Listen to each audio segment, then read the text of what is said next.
உங்ககிட்ட ஒரு digital product இருக்குது, ஆனால் இன்னும் ஒரு சேல் கூட வரலன்னா, இந்த வீடியோ ஃபுல்லாக பாருங்கள். இப்போ நிறைய பிகினர்ஸ்க்கு சோஷியல் மீடியாவில் மார்க்கெட் பண்ணணும்னு தெரியும்.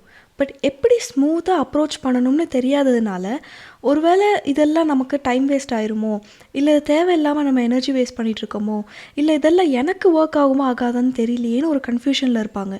இந்த வீடியோவில் நான் உங்ககிட்ட ஒரு சிம்பிள் மெத்தட் காமிக்க போகிறேன். ஃபாலோவர்ஸ் தேவையில்லை, காம்ப்ளிகேட்டட் டூல்ஸ் எல்லாம் நம்ம யூஸ் பண்ண போகிறதில்ல, ஆட்ஸ் இல்லாமல் ஃபேஸ்புக் போன்ற சோஷியல் மீடியா குரூப்ஸில் எப்படி உங்கள் ப்ராடக்டை செல் பண்ணுறதுன்னு ஸ்டெப் பை ஸ்டெப்பாக ஒரு ரியல் எக்ஸாம்பிளோட கிளியராக காட்ட போகிறேன். நீங்கள் இதை 15 டேஸ் கன்சிஸ்டண்ட்டாக பண்ணுங்கள். கண்டிப்பாக உங்களுக்கு நல்ல கிளாரிட்டி வந்திருக்கும். ஃபர்ஸ்ட் ஃபியூ ரெஸ்பான்சஸ் உங்கள் இன்பாக்ஸில் வர ஆரம்பிக்கும். சேல்ஸ் வரதுக்கு தேவையான கம்ப்ளீட் ஃபவுண்டேஷனை நீங்கள் ஆல்ரெடி பில்ட் பண்ணியிருப்பீங்க. ஃபர்ஸ்ட் ஸ்டெப், உங்களுடைய டிஜிட்டல் ப்ராடக்ட் இப்போ இருக்கிற சுச்சுவேஷனுக்கு இல்லை டிமாண்டுக்கு மேட்ச் ஆகுதான்னு செக் பண்ணணும். இப்போ எக்ஸாம்பிளுக்கு நீட் எக்ஸாம் வரப்போகுது. இப்போது இந்த டைமில் ஸ்டூடெண்ட்ஸ்க்கு ஒரு கிளாரிட்டி தேவை, ஒரு ரிவிஷன் சப்போர்ட் தேவை. ஸோ நீங்கள் நோட்ஸு, ரிவிஷன் ஷீட்ஸு இல்லை குவிக் கைட்ஸ் இந்த மாதிரி டிஜிட்டல் ப்ராடக்ட்ஸ் வந்து க்ரியேட் பண்ணிங்கன்னா அது அவங்களுக்கு இம்மீடியட்டாக யூஸ் ஆகும். அண்ட் நேச்சுரலாகவே நிறைய பேர் அதை வாங்குறதுக்கு ரெடியாக இருப்பாங்க. ஏன்னா இப்போ டிமாண்ட் இப்போ அதிகமாக இருக்குது. கரெக்டாக? ஸோ இப்போ ஸ்டெப் 2 என்னென்னா, நம்ம ப்ராடக்ட்டுக்கு ஏற்ற குரூப்ஸை கண்டுபிடிச்சி நம்ம ஜாயின் பண்ணணும். இப்போ ஃபேஸ்புக்கில் போய் நம்ம வந்துட்டு ஃபார் எக்ஸாம்பிளுக்கு சர்ச் பண்ணலாம். இந்த மாதிரி நீட் ப்ரிப்பரேஷன் 2026, இல்லை நீட் ஆஸ்பிரன்ஸ் இந்தியா, இல்லை நீட் ஸ்டடி குரூப், இல்லைனா மெடிக்கல் என்ட்ரன்ஸ் ப்ரிப்பரேஷன், இல்லை NEET biology discussion. So concept என்னென்னா, ஆல்ரெடி உங்கள் டார்கெட் ஆடியன்ஸ் இருக்கிற பிளேஸ்க்கு நம்ம போகணும். ஓகேவா? இன்னொரு முக்கியமான ஒரு விஷயம், நம்ம இந்த ஃபேஸ்புக்னு வரும்போது நம்ம குரூப் ரூல்ஸையும் கொஞ்சம் அண்டர்ஸ்டாண்ட் பண்ணிக்கணும். சில குரூப்ஸ் எல்லாம் எப்படி இருக்குன்னா, இந்த ப்ரொமோஷன்லாம் போடக்கூடாது அப்படின்றது ரொம்ப தெளிவாக குரூப் ரூல்ஸ்லேயே வந்துட்டு மென்ஷன் பண்ணியிருப்பாங்க. ஸோ அந்த மாதிரி குரூப்ஸில் நம்ம போனோன்னா, நம்ம சேல்ஸ் பற்றி போட்டோம் அப்படின்னா கண்டிப்பாக வந்துட்டு நம்மளை ரிமூவ் பண்ணி விட்ருவாங்க. ஸோ நீங்கள் வந்துட்டு குரூப்புக்கு ஏற்ற மாதிரி நம்ம வந்து நடந்துக்கணும்.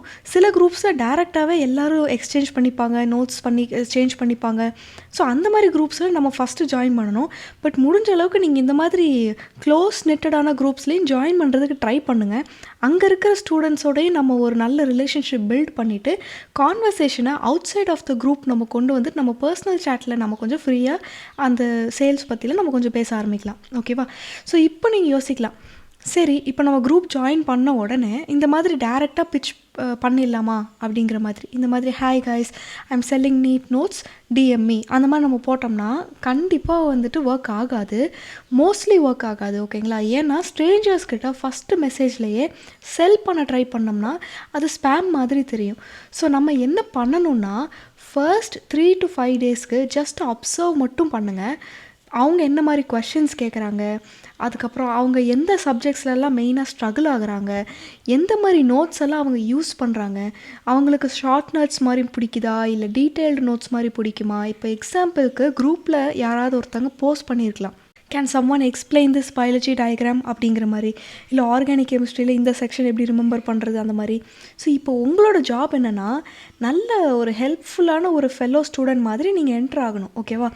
உண்மையிலே நீங்கள் ஜென்யூனாக நீங்கள் ஹெல்ப் பண்ணுங்கள். இப்போ சப்போஸ் ஒரு ஸ்டூடெண்ட் ஒரு டவுட் கேட்குறாங்கன்னா, நீங்கள் ஜஸ்ட் டெக்ஸ்ட் ரிப்ளை மட்டும் கொடுக்கணுன்ற இது கிடையாது. நீங்கள் கொஞ்சம் எக்ஸ்ட்ராவாகவே பண்ணலாம். எக்ஸாம்பிளுக்கு நோட் புக்கில் அந்த ஆன்சரை நீட்டாக எழுதுங்க. இல்லை ஆல்ரெடி உங்கள் நோட்டில் அது இருந்துச்சுன்னா அந்த பேஜோட கிளியர் ஃபோட்டோ எடுத்து அதை அப்படியே அவங்களுக்கு ஷேர் பண்ணுங்கள், கமெண்ட் பண்ணுங்கள், ரிப்ளை பண்ணுங்கள். அந்த மாதிரி நான் சொல்கிறேன். கொஞ்சம் எக்ஸ்ட்ரா எஃபர்ட் போட்டு அவங்களுக்கு ஹெல்ப் பண்ணுங்கள். நீங்கள் இப்போ ஒரு ரேண்டம் செல்லர் கிடையாது. நீங்கள் ரொம்ப ஜென்யூனாக இப்போ நீங்கள் இருக்கீங்க. நீங்கள் ரொம்ப கேப்பபிளான ஆள். நீங்கள் உங்களோட ஒர்க்கெல்லாம் நல்லா குவாலிட்டியாக இருக்கும் அப்படிங்கிறது நீங்கள் முதல்லே ஒரு சில சாம்பிள்ஸ் வந்துட்டு உங்களை நீங்கள் ஹெல்ப் பண்ணுறது மூலமாக நீங்கள் காமிச்சிருக்கீங்க. ப்ளஸ் நீங்கள் அவங்களில் ஒருத்தங்களாக ஆல்ரெடி ஆகிட்டீங்க. ஓகேவா? ஸோ இதை நீங்கள் தொடர்ந்து ஒரு 5-6 டைம் நீங்கள் பண்ணணும். இப்போ எக்ஸாம்பிளுக்கு ஒரு டவுட்டுக்கு ஆன்சர் பண்ணுறது, இல்லை ஒரு சின்ன ட்ரிக்கு ஷேர் பண்ணுறது, இல்லை ரிவிஷன் பேஜ் ஷேர் பண்ணுறது, இல்லை ஒரு ஃபார்முலா, ஒரு மெமரி மெத்தட் மாதிரி ஏதாவது ஒன்று ஷேர் பண்ணுறது, இல்லை ஒரு சின்ன சாப்டரோட ஒரு சின்ன சம்மரி ஸ்னிப்பெட் கூட நம்ம ஷேர் பண்ணலாம். அதுவும் எல்லாமே வந்துட்டு ஃபுல் ஃப்ரீயாக நீங்கள், அதாவது மொத்தமாக நீங்கள் சென்ட் பண்ணாமல் ஒரு ஜிஸ்ட் மட்டும் நீங்கள் அனுப்பலாம். ஓகேவா? So just enough to make them think. அதாவது இந்த பர்சனோட நோட்ஸ் வந்துட்டு கொஞ்சம் நல்லா இருக்கிற மாதிரி தெரியுது, கொஞ்சம் யூஸ்ஃபுல்லாக இருக்கிற மாதிரி தெரியுது, இவங்ககிட்ட ப்ராப்பர் மெட்டீரியல் கண்டிப்பாக இருக்கும், இருந்தால் நல்லாயிருக்கும் அப்படிங்கிற மாதிரி அவங்களுக்கு தோன்ற அளவுக்கு நீங்கள் வந்துட்டு க்ளீனாக வந்துட்டு உங்களை நீங்கள் காமிச்சிக்கணும். ஓகேவா? நெக்ஸ்ட்டு இதெல்லாம் நீங்கள் செய்ய செய்ய சில பேர் நேச்சுரலாகவே ரிப்ளை பண்ணுவாங்க. நீங்கள் can you send more pages, இல்லைனா உங்ககிட்ட இதோட ஃபுல் சாப்டர் இருக்கா, இது ரொம்ப கிளியராக இருக்குது, நீங்கள் கெமிஸ்ட்ரிக்கும் இதே மாதிரி ஹெல்ப் பண்ணுறீங்களா, நீங்கள் இந்த சப்ஜெக்ட் பண்ணுறீங்களா, அந்த மாதிரிலாம் கேட்பாங்க. ஸோ இப்போ தான் நீங்கள் வந்துட்டு கான்வர்சேஷன் கொஞ்சம் ஓப்பன் ஆகுது. ஸோ நீங்கள் இம்மீடியட்டாக மறுபடியும் ஹார்ட் செல் பண்ணக்கூடாது. இந்த இடத்துல ஜஸ்ட் கேஷுவலாக வந்துட்டு பேசுங்க. கண்டிப்பாக நான் என்னோடய ப்ரிப்பரேஷனுக்கு செப்பரேட்டாக நோட்ஸ் மெயின்டைன் பண்ணிகிட்ருக்கேன். மோஸ்ட்லி கான்செப்ட் கிளியர் ஆகிற மாதிரி தான் ப்ரிப்பேர் பண்ணியிருக்கேன். எனக்கு யூஸ்ஃபுல்லாக இருந்திருக்கு, நான் அதை ஷேர் பண்ணினேன் அப்படின்ற மாதிரி. நான் முதலே நான் ஏன் ஷேர் பண்ணேங்கிறத நான் காமிக்கிறேன் இப்போ. ஓகேவா? ஸோ இது வந்துட்டு கொஞ்சம் நேச்சுரலாக சவுண்ட் ஆகுது. ஓகேவா?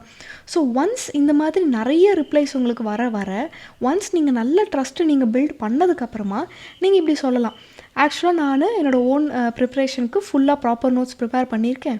பயாலஜி, கெமிஸ்ட்ரிலலாம் சாப்டர் வைஸ் ஆர்கனைஸ்டாக நான் வச்சுருக்கேன். அது எனக்கு ரிவிஷனுக்கு ரொம்ப ஹெல்ப் ஆகுது. ஸோ உங்களுக்கு வேணும்னா I can share the details அப்படிங்கிற மாதிரி. ஸோ இப்போ எக்ஸாக்ட் பிச் டயலாக் வந்துட்டு மேபி இப்படி கூட இருக்கலாம். These are my hand written NEET prep notes, I created them from scratch. நான் ஏன் இதை வந்துட்டு ஃபஸ்ட்லேருந்து நான் பண்ணேன், இதில் என்ன நல்லா இருக்குது, இதோடைய ஒரு வேல்யூ நீங்கள் வந்துட்டு ஃபஸ்ட்டே ஒரு வேல்யூ ஆடரை நீங்கள் கொடுத்துடலாம். அதுக்கப்புறம் உங்களுடைய மோட்டோவும் நீங்கள் கொடுக்கலாம். லைக் இது வந்துட்டு மற்றவங்களுக்கு யூஸ்ஃபுல்லாக இருக்குங்கிறது என்னுடைய suggestion. So I am pricing it at maybe 120 rupees இல்லை மேபி 200 rupees அந்த மாதிரி. அதாவது அந்த சாப்டரோடைய இம்பார்ட்டன்ஸ் ப்ளஸ் அந்த சாப்டரோடைய லென்த்து வேல்யூ பொறுத்து நீங்கள் ப்ரைஸ் பண்ணலாம். ஸோ இந்த வந்துட்டு நான் காலேஜ் படிக்கும்போது நான் பண்ணியிருக்கேன். இதே ஃபேஸ்புக் மெத்தட் யூஸ் பண்ணி நான் பண்ணியிருக்கேன். இது எனக்கு ஒர்க் ஆனதுனால தான் நான் சொல்கிறேன். ஓகேவா? ஸோ நீங்கள் வந்துட்டு மேபி நீங்கள் இன்னும் ஒரு லைன் கூட நீங்கள் போடலாம். If you want I can show some sample pages first அப்படிங்கிற மாதிரி. ஃபர்ஸ்ட் நீங்கள் வந்துட்டு ஒரு சாம்பிள் பேஜஸ் காட்டலாம். ஸோ நீங்கள் வந்துட்டு ஒரு சின்ன ஆரிஜினோ இல்லை வேல்யூவோ இல்லை அந்த மாதிரிலாம் நீங்கள் பண்ணலாம். அவங்களும் கொஞ்சம் நெகோஷியேட் பண்ணுவாங்க. பரவாயில்ல, நீங்கள் ஃபர்ஸ்ட் ஃபியூ சேல்ஸ் கொஞ்சம் கம்மி ப்ரைஸில் கொடுத்தா கூட பிரச்சனை இல்லை.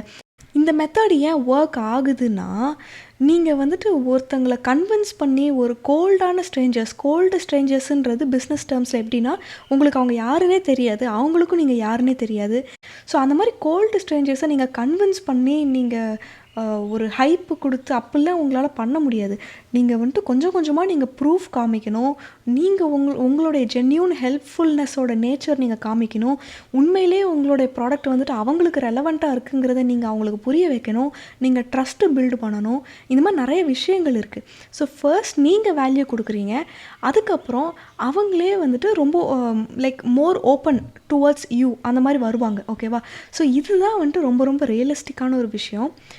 ஸோ உங்களுக்கு இதை பற்றி ஏதாவது டவுட்ஸ் இருக்குது, ஏதாவது சஜஷன்ஸ் இருக்குன்னா கண்டிப்பாக கமெண்ட்ஸில் சொல்லுங்கள். நான் நெக்ஸ்ட்டு வீடியோவில் மேலும் ஒரு நல்ல வேல்யூவோடு உங்களை சந்திக்கிறேன். நன்றி.